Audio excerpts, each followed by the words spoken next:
Você vai ouvir agora uma mensagem nos encontros de paz e vida com o pastor Joahide Palharim.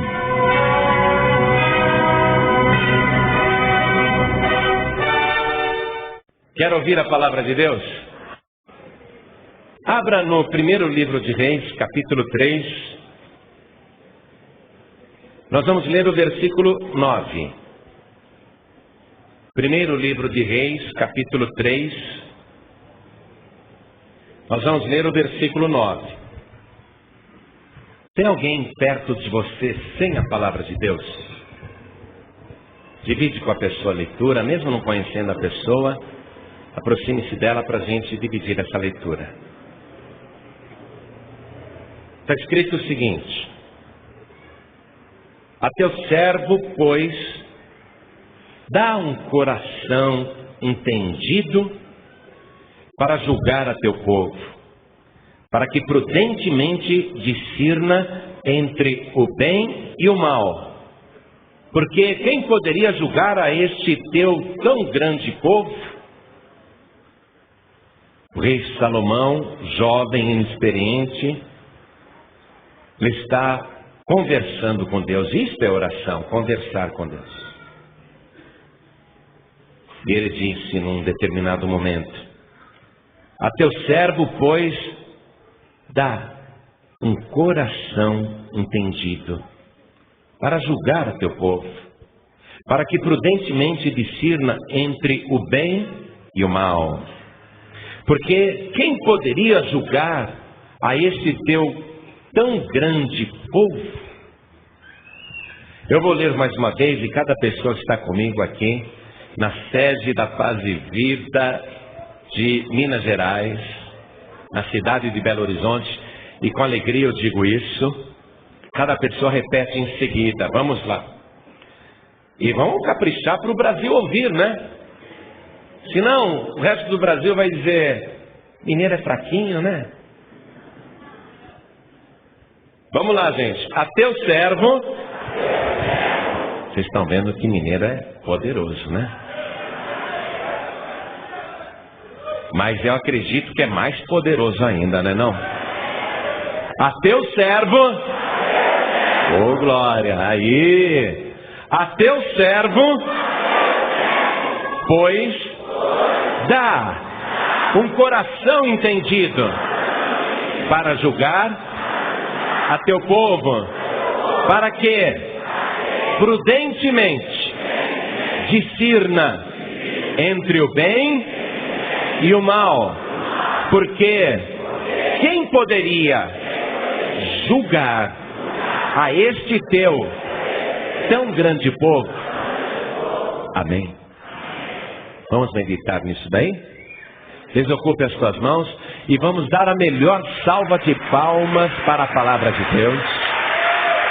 Mas a melhor salva de palmas que Belo Horizonte, a grande BH e Minas Gerais já deu para essa palavra.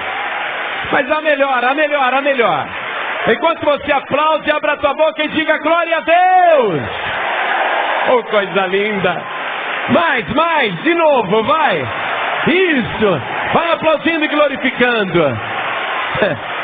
Ah, Senhor, neste lugar onde o teu nome não era glorificado, olha só o louvor que está sendo levantado. Abre o céu para receber esse louvor. E sobre cada vida que te glorifica, derrame a tua bênção, a tua graça, a tua virtude, o teu poder. Pai bendito, tem pessoas acompanhando pela rádio, pela internet, em toda parte, dentro e fora do Brasil, onde estiver uma pessoa te glorificando. Abençoa, derrame a tua bênção. Pai querido, esta multidão veio ouvir a tua palavra. É o teu tão grande povo. Eles não vieram aqui para ouvir o homem, eles querem ouvir o Senhor falar. Então vem agora com teu espírito, tome o lugar do pregador, tome a boca do mensageiro, envie a tua palavra com poder e autoridade, e que a tua palavra vá e produza o resultado para o qual está sendo mandada.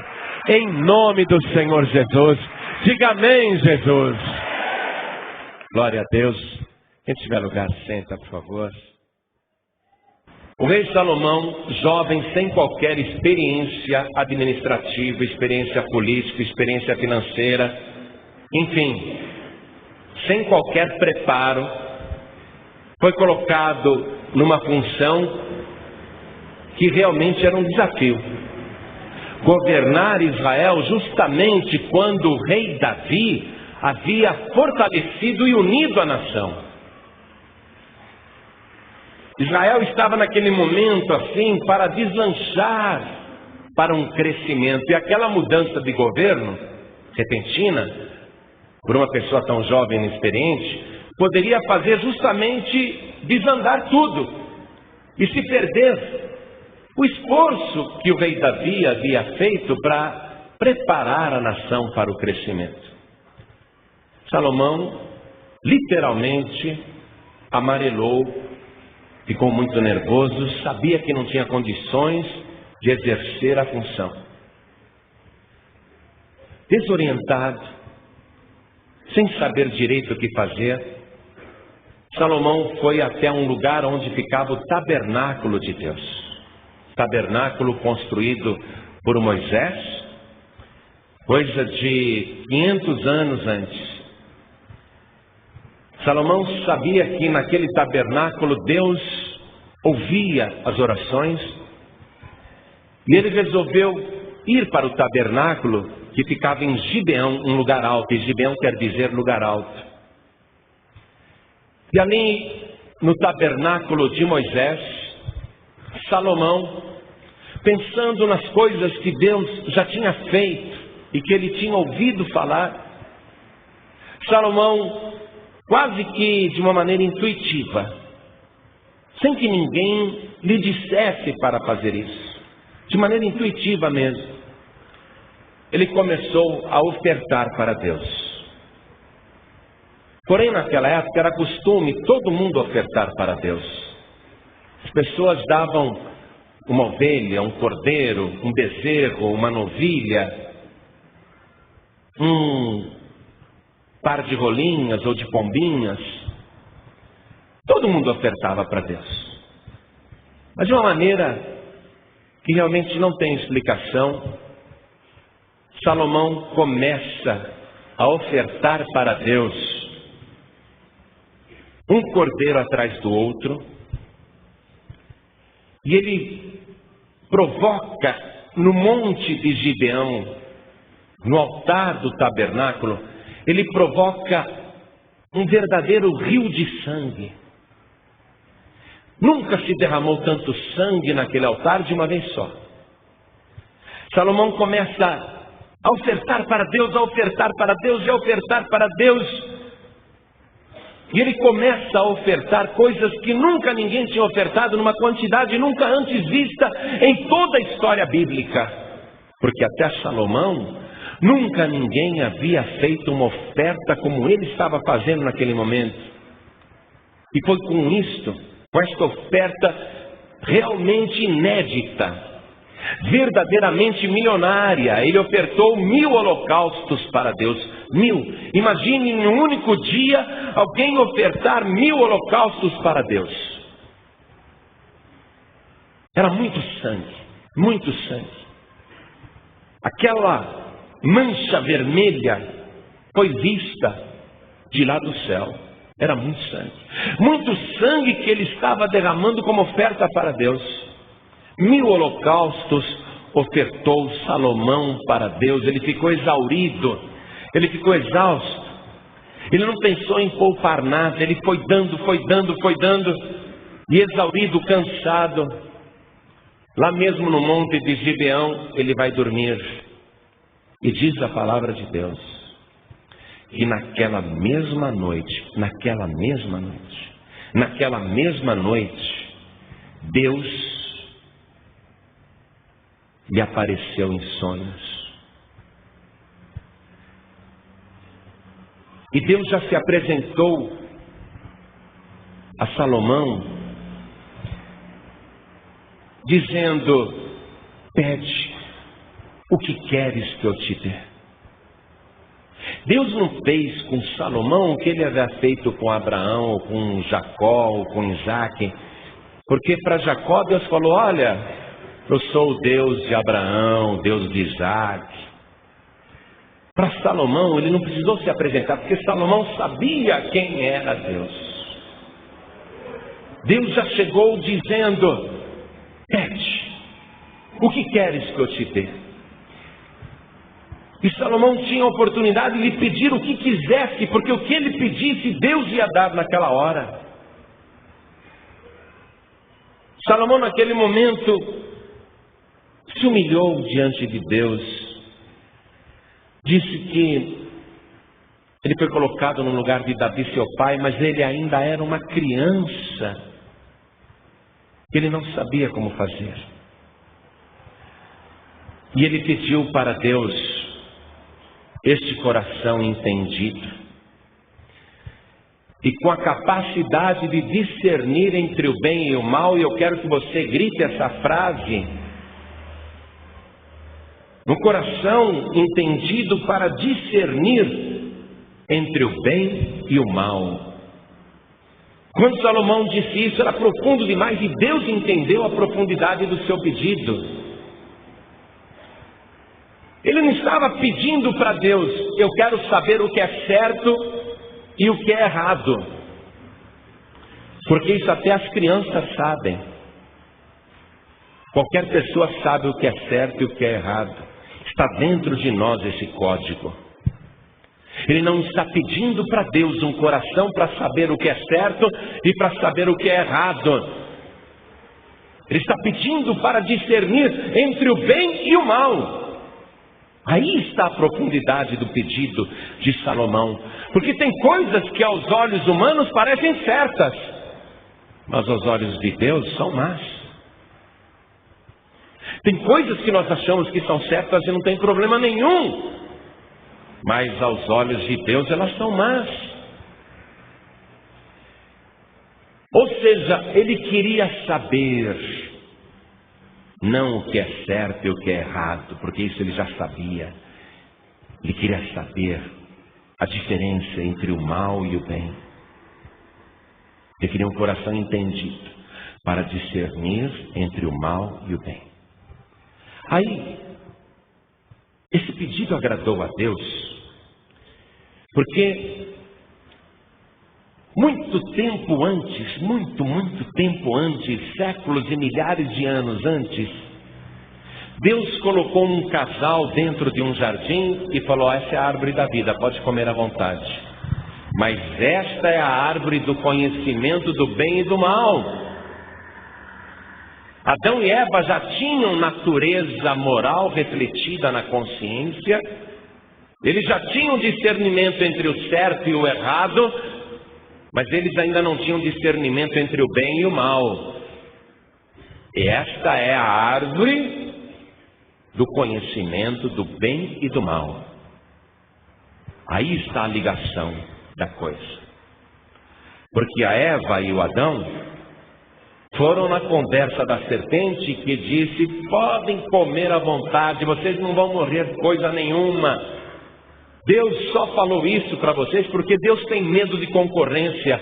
Deus sabe que o dia que vocês comerem desta árvore, vocês serão como Deus, sabendo a diferença entre o bem e o mal. E eles quiseram receber esse discernimento, não com a ajuda de Deus,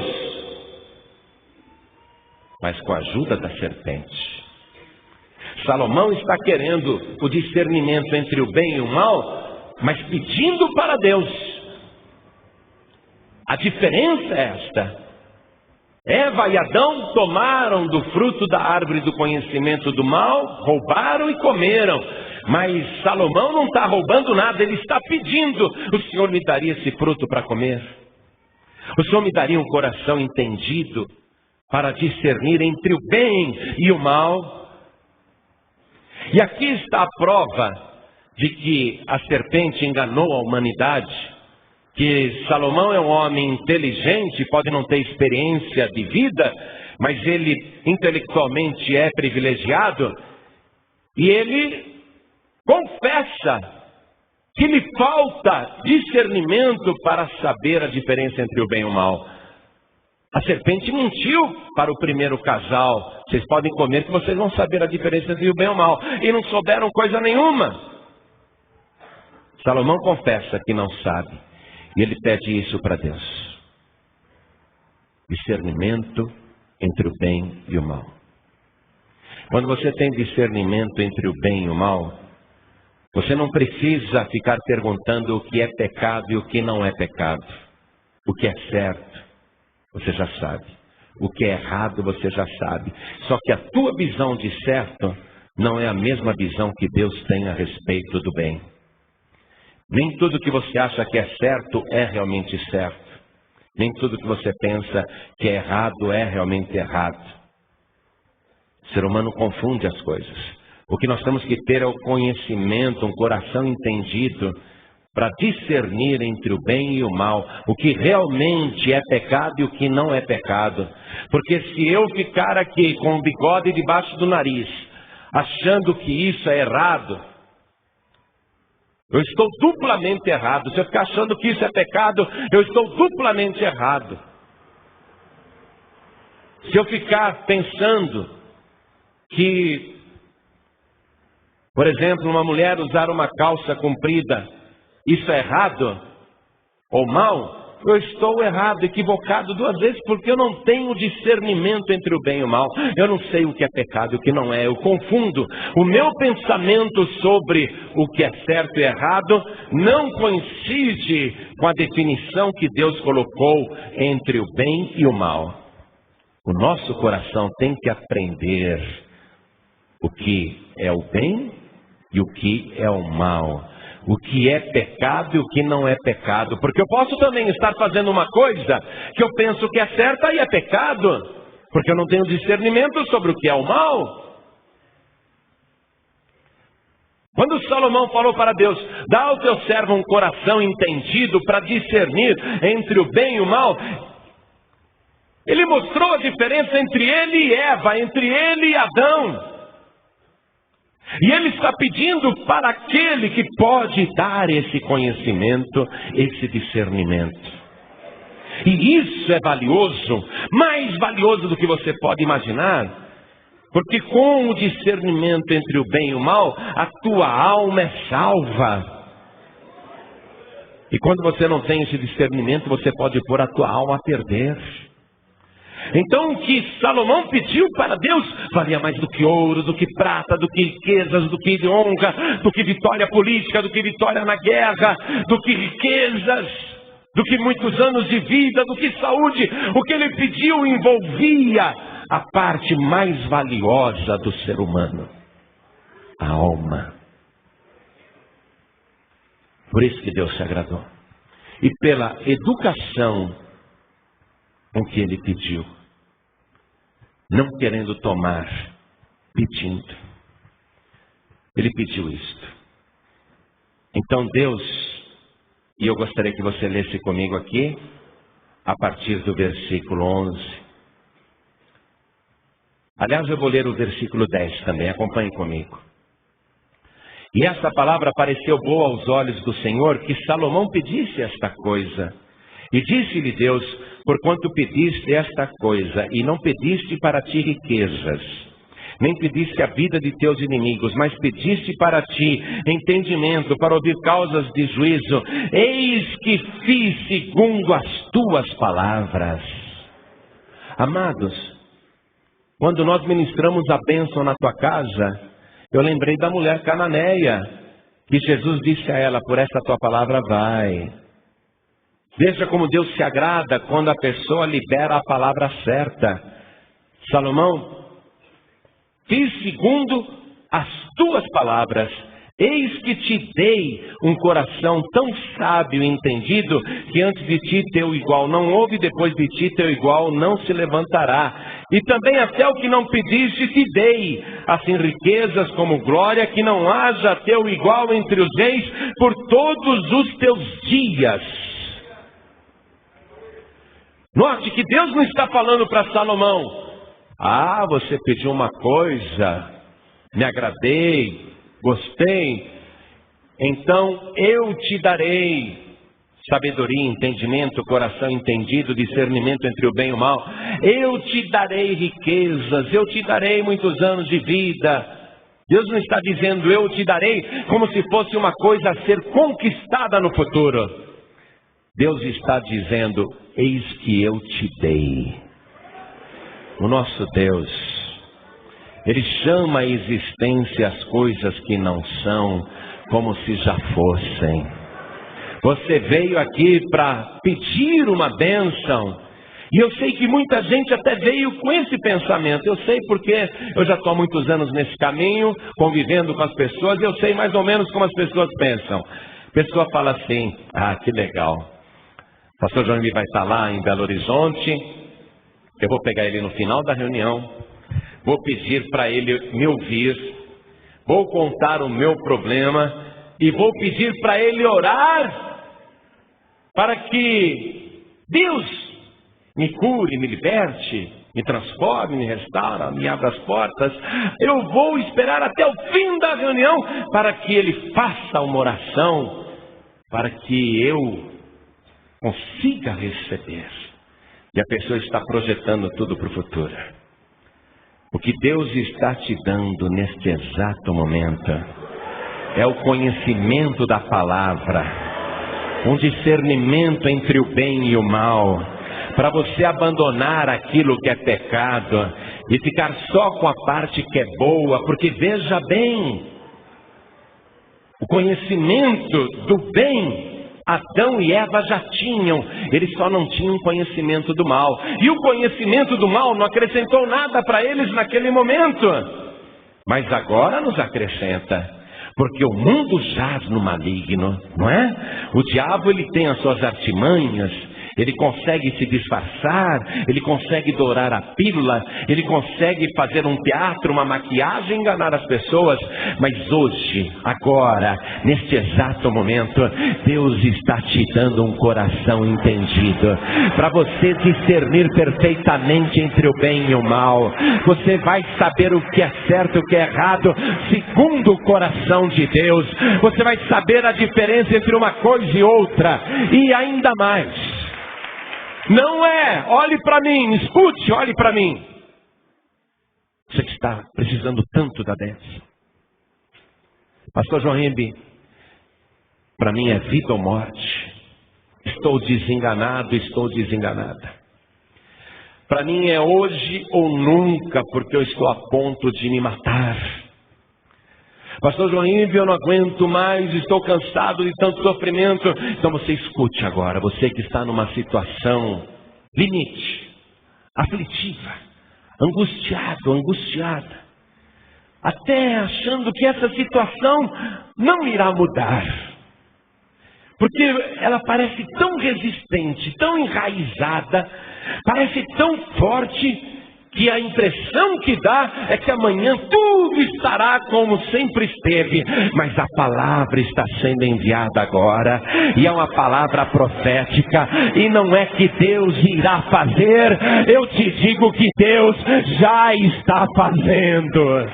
Deus já te deu, não é que Ele dará, eis que eu já te dei. É assim que o nosso Deus trabalha. Salomão ouviu de Deus que a única condição para continuar abençoando a sua vida é que ele fosse fiel. Só isso. A única condição que Deus colocou, que ele fosse fiel, que ele continuasse no caminho, que ele não se desviasse. Salomão volta para Jerusalém, senta no trono, já está mais tranquilo, teve a visão de Deus, ouviu a palavra de Deus. Ele não é mais tímido, não é mais covarde, não está mais intimidado pelo trono, pelo cargo. Ele não tem mais nenhuma preocupação com o futuro. Ele sabe que já teve a visita de Deus. Ele sabe que já foi abençoado por Deus. Ele senta naquele trono com a maior segurança. E eu quero que você pense assim também. Deus já te deu. Não fique mais chorando pelos cantos. Não lamente mais a tua vida, a tua sorte. Não imagine que vai continuar desempregado ou desempregado nessa dificuldade. Não acredite que essa doença vai prosperar, porque Deus hoje, Ele mesmo te aparece para dizer, para enviar a palavra: não temas, porque eu já te dei. Não temas, porque eu já operei. Não temas, porque eu já agi na tua vida. Fique tranquilo, fique tranquila, não mais tímido, não mais tímida, não mais com medo. Salomão sentou-se no trono e veio o grande teste. Duas mulheres carregando um bebezinho pequeno, de dias. E uma delas diz assim: ó rei, eu e esta mulher moramos na mesma casa. E nós duas ficamos grávidas praticamente no mesmo tempo. E eu tive o meu filho primeiro. 3 dias depois nasceu o filho dela. Mas ela se deitou sobre o filho pequeno e o menino morreu. E ela se levantou à meia-noite. Aproveitou que a tua serva estava dormindo, ó rei. E ela tirou o meu filho e colocou no leito dela, e pegou o filho morto e colocou ali no meu seio. E eu, quando acordei pela manhã, eu fiquei dilacerada de ver o meu filho morto. Eu chorei muito, porque eu esperei muito esta criança. Mas aí olhei melhor na fisionomia do bebê, e não era o meu. Não era, eu conheço, não era o meu. E a outra mulher interrompeu na mesma hora e disse: é mentira, ó rei, é mentira. O que ela contou é o contrário. O filho dela que morreu e ela pegou o meu. Ela está mentindo para o rei. O rei Salomão, naquele momento, teve para si mesmo a prova de que não foi apenas um sonho, não foi apenas uma ilusão. Deus realmente o tinha visitado naquela noite e falado com ele. Salomão, cheio de si, tranquilo, fez o seguinte comentário: esta mulher diz que o filho morto é da outra e que o filho vivo é dela. E esta outra mulher diz que não, que o filho vivo é o dela e o morto é da outra mulher. Me tragam uma espada. Vocês conhecem a história. Me tragam uma espada. E trouxeram uma espada gigantesca. Salomão pegou a espada na mão. Chamou 2 guardas. Cada um pegou a criança, colocou de ponta cabeça. E cada um segurando por uma perna. Bebezinho. Salomão disse: eu já sei o que eu vou fazer. Vamos dividir a criança pela metade e dar metade para cada uma, e o problema estará resolvido. Quando Salomão ergueu a espada para dividir a criança ao meio, uma das mulheres disse: não, rei. Não faça isso. Pode dar o menino para ela, não passa mal para o menino. Dá o menino para ela, pode dar. E a outra mulher ficou dizendo: pode cortar na metade, tanto faz. Aí o rei Salomão falou para os guardas: não façam mal ao menino, peguem o menino vivo e dê para esta mulher, porque ela é a verdadeira mãe.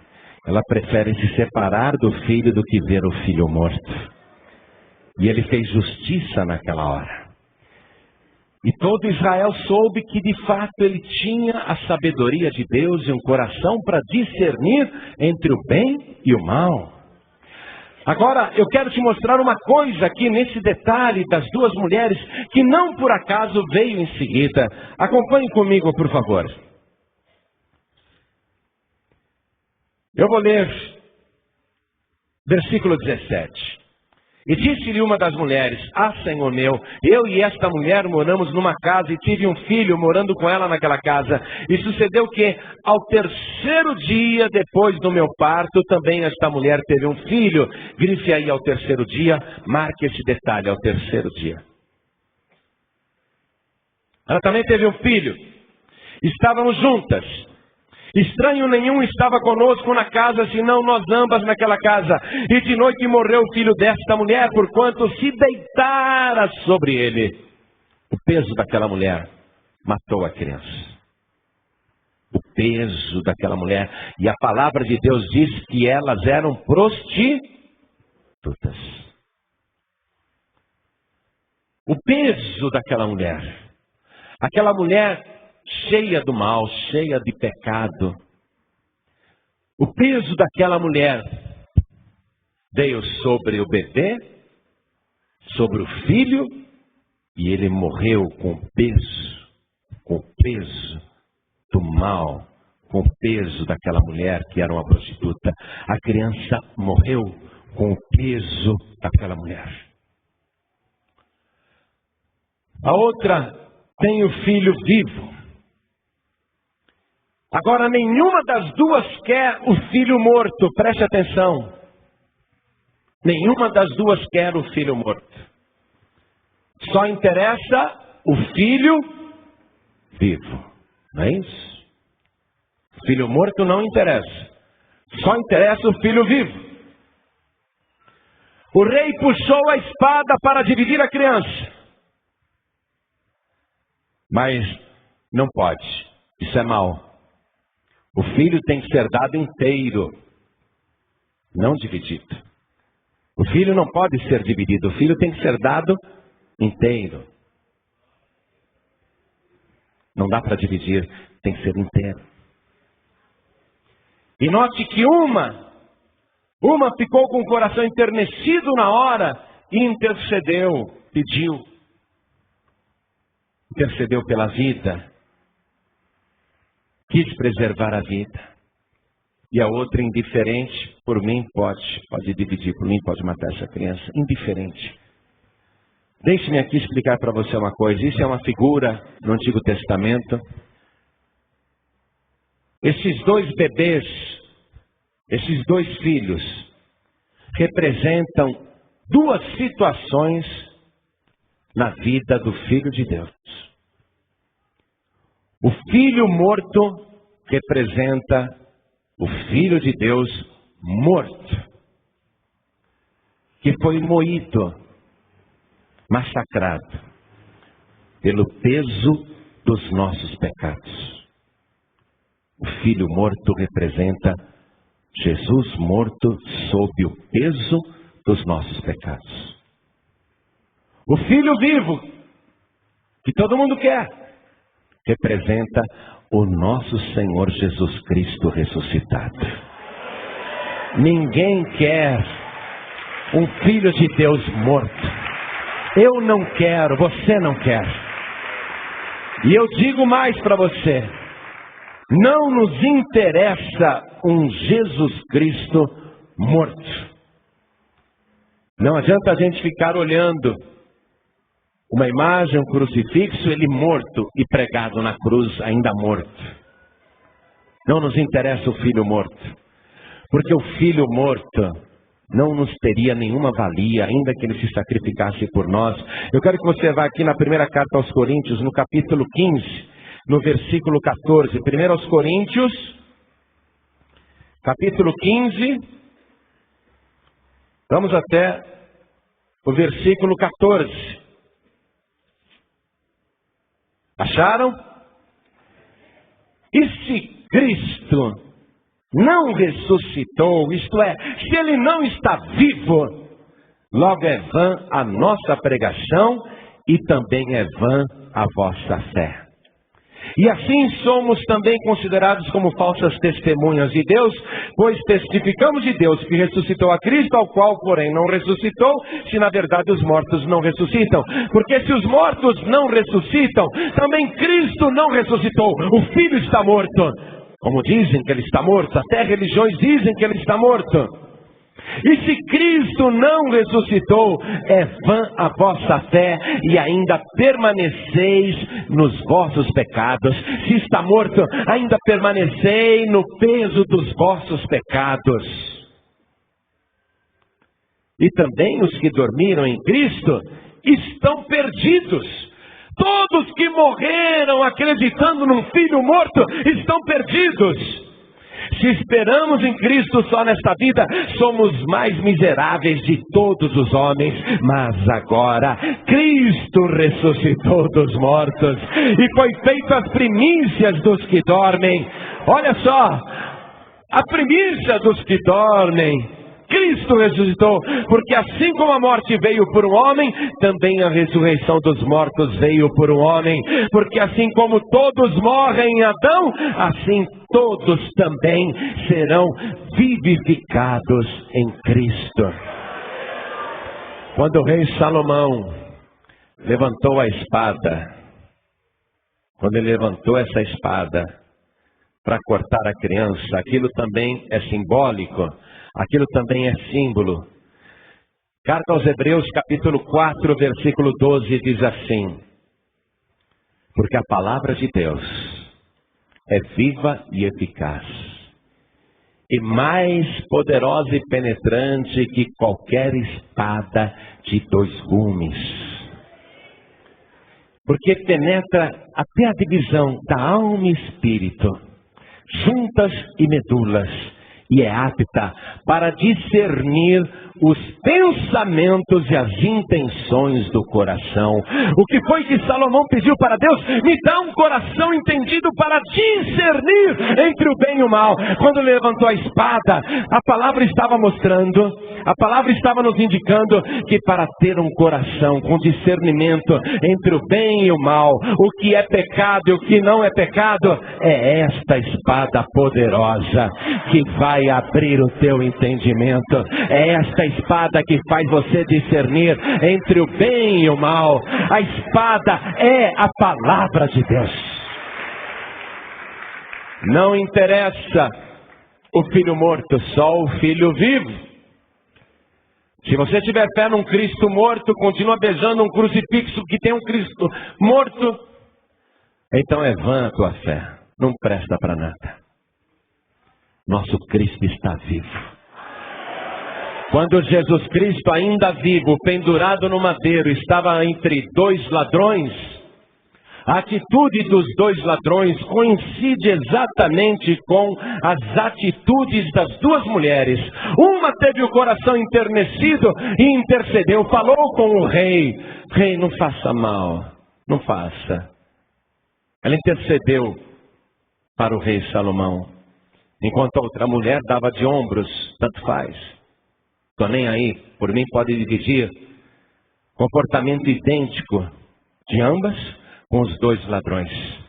Um ladrão não estava nem aí, Jesus, o rei. Mas o outro ladrão, ele também apelou para o rei.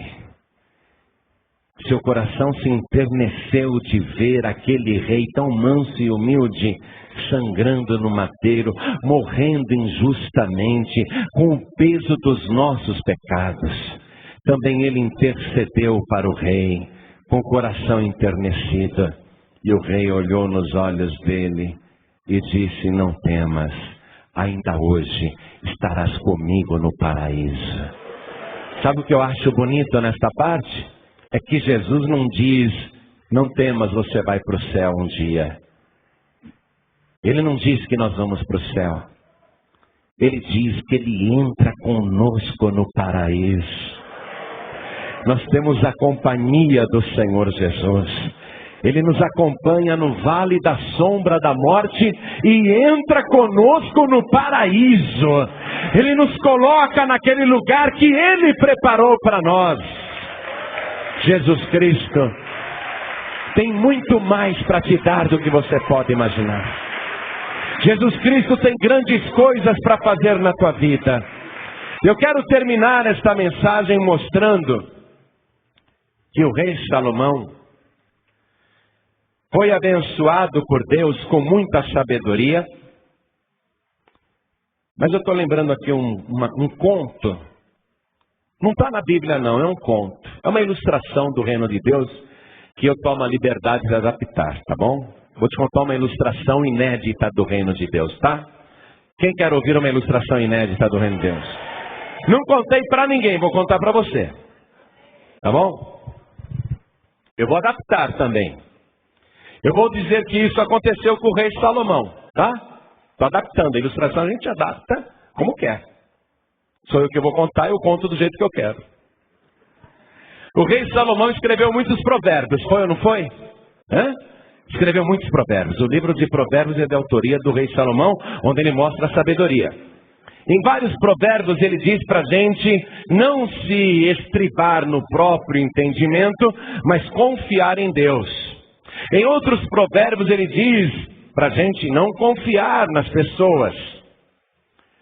E o rei Salomão ele tinha um súdito muito próximo que discordava. Dizia, eu confio. Olha, tá certo que ele tem que desconfiar de muita gente, mas na minha mulher eu confio. Conhece, põe a mão no fogo e as mulheres me desculpem, não tem nada contra vocês nessa ilustração, tá? Mas ele falou, na minha mulher eu confio. Aí o rei Salomão falou assim, é mesmo? Então faz o seguinte teste. Diga para tua mulher, hoje à noite, que você quer ter uma conversa com uma pessoa que te deve dinheiro. E essa pessoa não está querendo te pagar e você quer pressioná-la em casa. Mas pede para tua esposa ir lá para a casa do pai, da mãe. Que você quer ficar sozinho em casa com esse devedor para cobrá-lo, para ele te pagar. E que o homem é muito bravo, violento e pode ter discussão e você não quer que a sua esposa veja essa discussão, fala isso. Pede para tua mulher ir para a casa da tua sogra, do teu sogro, e você fica sozinho em casa. Em seguida, você pega um cordeirinho, degola dentro da tua casa e espalha o sangue no chão. Faz um rastro de sangue até o quintal e enterra o cordeiro no quintal, cobre bem com a terra e fica esperando tua mulher chegar. E quando a tua mulher chegar, você fala para ela que aquele devedor nervoso discutiu com você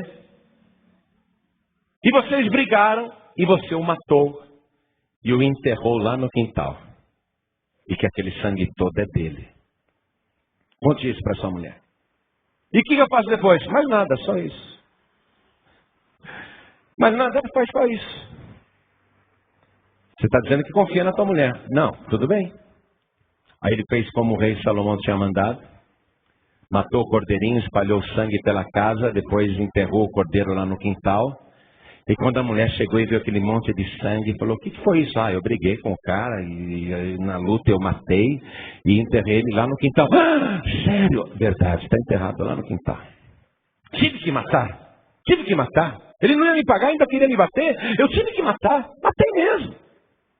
E a mulher, que horror. Alguém viu? Não, só eu e você estamos sabendo disso. Só você, não conte para ninguém. Tá bom. 3 meses depois, ele discutiu com a mulher. Pegou ela pelo braço e chacoalhou bastante. Ela ficou com tanta raiva. Você vai me pagar! Foi lá na vila e contou para todo mundo. Meu marido é um assassino! Ele matou um homem, enterrou o cadáver lá no quintal. Aí foi todo mundo para lá, né? Ele, não fiz nada disso, é mentira dela, é delírio dela. Chamou a cidade inteira, chamou o juiz, chamou todo mundo. Ele ia ser preso. Aonde que eu enterrei? Fala, eu matei onde? Aqui. Aí desenterraram lá, estava o esqueleto do cordeirinho.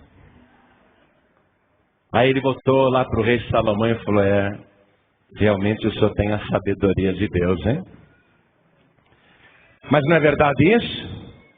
Estou contando uma coisa só para para dar um brilho na mensagem, né?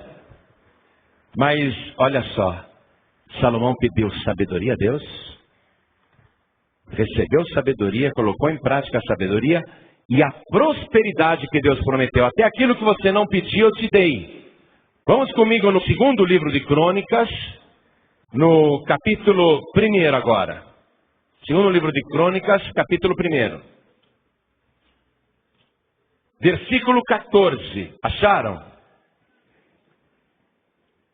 E Salomão ajuntou carros e cavaleiros, e teve 1.400 carros e 12.000 cavaleiros, e pô-los nas cidades dos carros e junto ao rei em Jerusalém.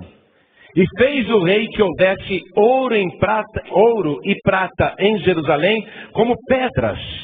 Você pode imaginar isso? Salomão logo em seguida recebeu poder para atrair negócios, prosperidade, ouro e prata. E não apenas ele traía a riqueza das nações vizinhas, como você observa se ler esse livro.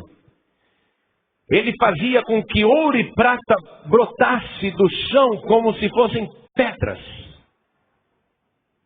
Ouro e prata em abundância. E diz aqui também cedros em tanta abundância como figueiras bravas que há pelas campinas. Traduzindo o que o escritor quis dizer, cedros, madeira nobre, madeira de lei, como se fosse mato. Jerusalém naquela época se tornou a cidade mais próspera do mundo. Israel se tornou potência militar. E não obstante Salomão governar 40 anos, ele não enfrentou uma única guerra. Ele não enfrentou uma única rebelião de tribos de Israel, porque eram 12 tribos que também brigavam entre si. Durante 40 anos, não enfrentou um só combate, fosse externo ou interno. Deus cumpriu tudo o que tinha prometido. A única condição que Deus pediu para ele, qual foi? Continue no meu caminho e seja fiel. Vamos ficar todos de pé. Deus, ele tem tudo para dar para você. Mas correr só atrás das coisas, há algo mais importante: o discernimento entre o bem e o mal. Porque isso diz respeito à tua alma e à tua salvação. A pessoa que tem discernimento entre o bem e o mal, ela consegue todas as outras coisas, porque ela não vai fazer bobagem na vida. Não vai fazer bobagem. Ela tem discernimento entre o bem e o mal. Ela vai saber discernir entre situações e tomar as decisões corretas. Não vai se arrepender das decisões tomadas. Discernimento entre o bem e o mal. Quem tem poder para dar isso é só Deus. E ele tem poder para acrescentar até aquilo que a pessoa não pede. A única condição que ele impõe é que o ser humano seja fiel e ande na sua presença e no seu caminho. Eu mostrei para você que os bebês, os filhos, tanto o morto como o vivo, representam o Senhor Jesus. O filho morto não interessa, nós queremos o vivo. E o vivo recebeu todo o poder no céu e na terra. E ele tem autoridade para salvar a tua alma e entrar com você no paraíso. Não apenas dizer, te mando para o paraíso, mas eu estarei com você no paraíso. Nesse momento você tem que ter o discernimento sobre o que realmente importa. Sair daqui apenas levando uma cura, ou sair daqui com a certeza da tua salvação. Discernir o que realmente é importante. Um emprego passageiro, ou você conquistar um lugar eterno no céu. O que é realmente importante para você? Jesus disse, não se preocupem com as coisas, Busquem primeiro o reino e todas as outras coisas serão acrescentadas. Quando você busca o reino, você só entra no reino se buscar o rei. E ele disse: eu sou a porta. Quem entrar por mim salvar-se-á. Então agora eu vou fazer um convite, que é a razão de ser de tudo. Um convite que produz vida. Um convite que altera o seu destino e que muda a história da sua vida por toda a eternidade. Algo que vai te trazer vida e vida abundante. A única coisa que Deus requer é que você, depois de tomar a decisão, continue no caminho e seja fiel. Então eu pergunto, olhem todos para mim. Cristo morreu na cruz sob o peso dos nossos pecados. Mas o Cristo morto, se a gente acreditasse no Cristo morto, a nossa fé seria vã. Jesus Cristo ressuscitou para garantir que Ele perdoa os teus pecados e Ele te introduz no paraíso, entrando de mãos dadas com você. O que você tem que fazer agora? Com sabedoria, discernir o que é mais importante e receber Jesus, o Filho de Deus, como teu único, suficiente, exclusivo e eterno Salvador. Único porque não tem outro. E você tem que ter o Filho inteiro. Somente o Filho. Somente o Filho. E o Filho inteiro. Você tem que recebê-lo inteiramente agora. E se dar também inteiramente para Ele. O único Salvador, não tem outro.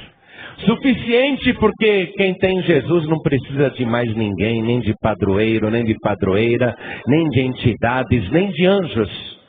Olha aqui, eu não preciso nem de anjos, viu? Quem tem Jesus tem tudo porque Jesus é suficiente.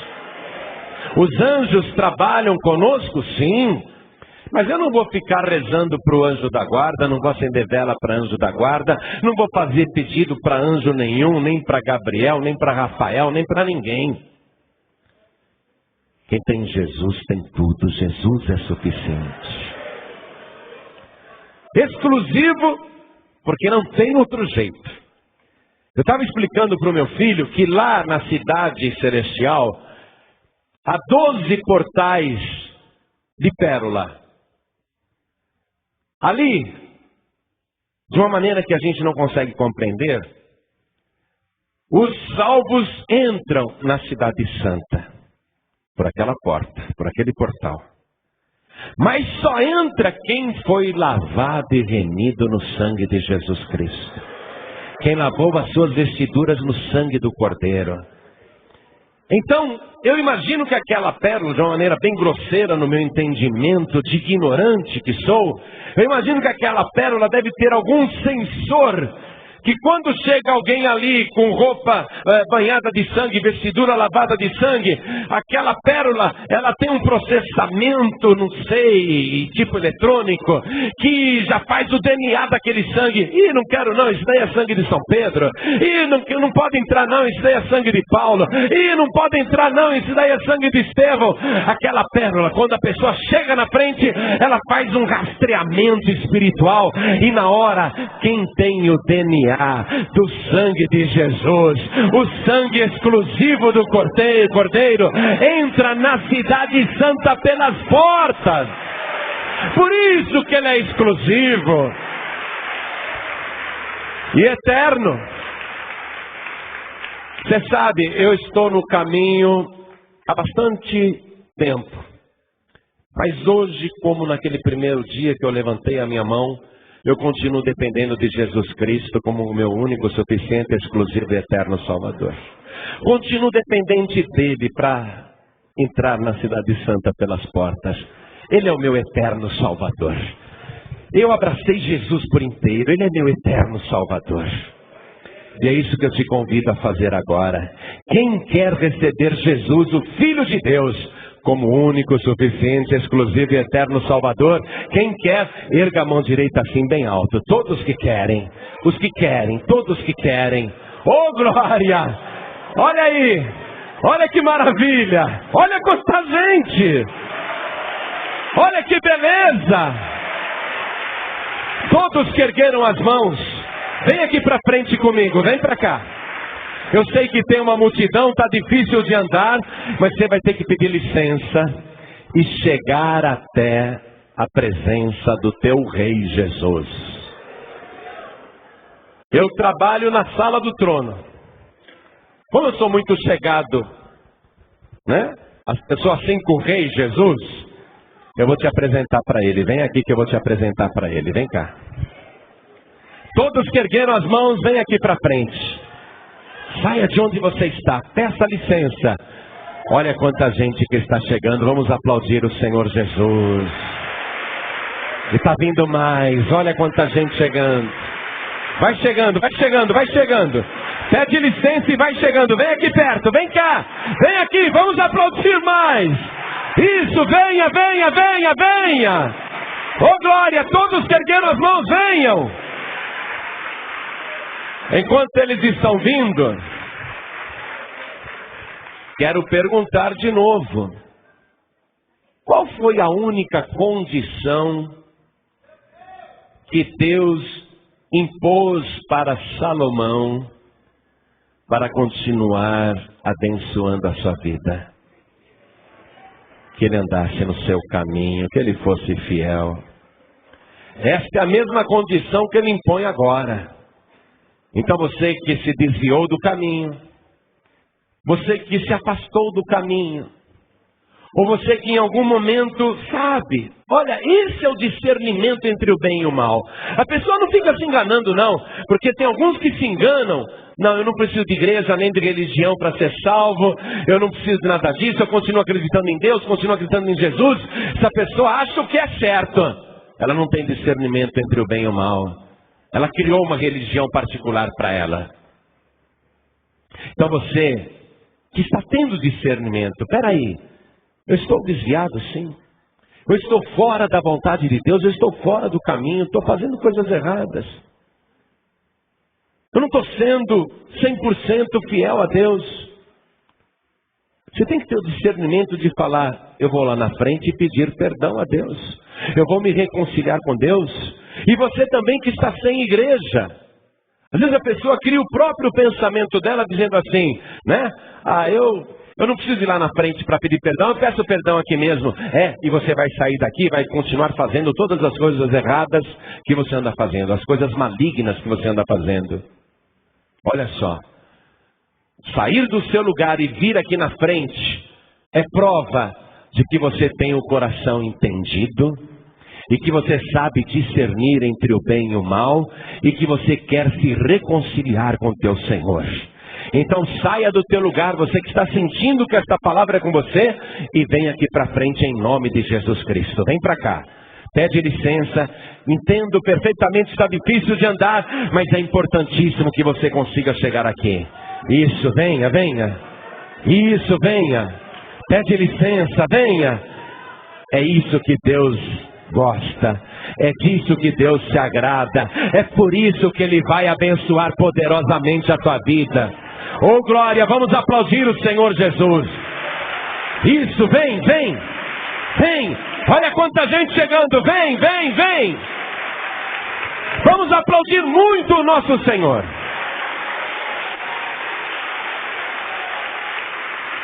Enquanto você está vindo, eu quero falar com pessoas que estão vindo pela rádio, pela internet, em cadeias, em presídios, em hospitais, em sanatórios, em casas de recuperação, nos locais de trabalho, ou no trânsito, ou pela internet, até fora do Brasil.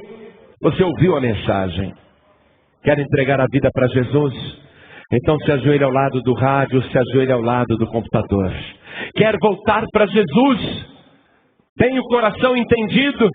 Sabe discernir entre o bem e o mal? Então se ajoelhe ao lado do teu rádio, se ajoelhe ao lado do teu computador. Isso. Você que está dirigindo e quer entregar a vida para Jesus ou voltar para Jesus, não precisa parar o veículo, diminua a velocidade. Coloque a mão direita sobre o teu coração, porque nós vamos orar. E vou pedir às pessoas que vieram aqui na frente, na Paz de Vida sede de Minas Gerais, vou pedir a você que se ajoelhe diante do altar, como eu estou fazendo agora. Vamos nos ajoelhar. Vou pedir a toda a igreja que continue de pé, E estenda a mão direita para abençoar essas vidas que estão ajoelhadas aqui na frente. Vou pedir a você que está de joelhos que coloque a mão direita sobre o teu coração. Esse teu coração entendido, esse teu coração sábio. Deus hoje está te dando discernimento entre o bem e o mal. Quero que você feche os teus olhos agora. E quero que você ore assim comigo. Meu Deus e meu Pai. Não tenha vergonha não, diga, meu Deus e meu Pai. Você que está em casa ou pela internet ou em qualquer lugar, ore conosco, meu Deus e meu Pai. Eu ouvi a tua santa palavra e a espada penetrou até a divisão da minha alma e espírito, até a divisão das juntas e medulas, e o Senhor discerniu o meu coração. Eis-me aqui, humildemente, pedindo perdão. Perdoa, Senhor, os meus pecados e as minhas iniquidades. E eu faço esse pedido, apoiado no sacrifício do teu Filho morto, que morreu sob o peso dos meus pecados, e que foi moído pelas minhas iniquidades. Mas eu apelo para a vida eterna, agora apoiado no Filho ressuscitado, no Filho que está vivo. Senhor, apague as minhas transgressões, me purifique com o sangue de Jesus, me dá agora mais discernimento entre o bem e o mal, me dá, Senhor, mais sabedoria e coração entendido, e vem, Senhor, me dar agora a alegria da minha salvação, a certeza da minha restauração, porque eu declaro que não tenho outro Salvador, outro Senhor, outro Redentor. Eu declaro que Jesus Cristo é o meu único, suficiente, exclusivo e eterno Salvador para todos sempre. Amém. Você acabou de ouvir uma mensagem nos Encontros de Paz e Vida com o pastor João Ribe Palharim. Participe você também dos Encontros de Paz e Vida, às 8 horas da manhã, às 3 horas da tarde e às 7 horas da noite. Comunidade Cristã Paz e Vida, lugar de gente feliz.